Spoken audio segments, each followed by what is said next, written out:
Hi, I have a bit of research here that is from May 2020, so we're somehow ahead of time. I'm sure it's going to be released fully, and it's about helping or preventing food allergy in children. And I really like it because it looks at nutrition, how to help them nutritionally, or how to prevent nutritionally, so even better. And I'll just read from the summary. Early introduction of food. So this is quite a like a controversial one. Do you avoid the foods? Do you give allergy type foods? Every time I read something, it's all quite conflicting. So a tricky one there. But this one says there's an emphasis on dietary diversity. So eating a range of foods, fruits, veg, fish, and sources of vitamin D.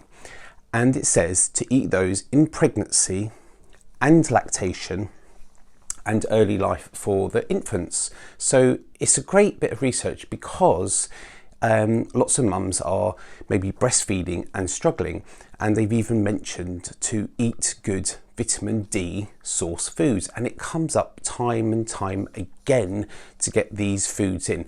And vitamin D is a really pretty wonderful vitamin that is deficient in a lot of people. Now remember, getting the sun helps, and if you look at other advice in the e-course, I mentioned about the sun for reasons other than vitamin D, creating a good rhythm, a good night and day rhythm for you and for your baby to help them.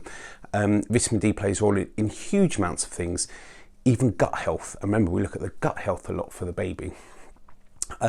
So paying attention to that, I think it's really interesting that if you're watching this and you have a baby, then okay, we've maybe missed out on the pregnancy part, but next time around, pay attention to that during the pregnancy, to eat well.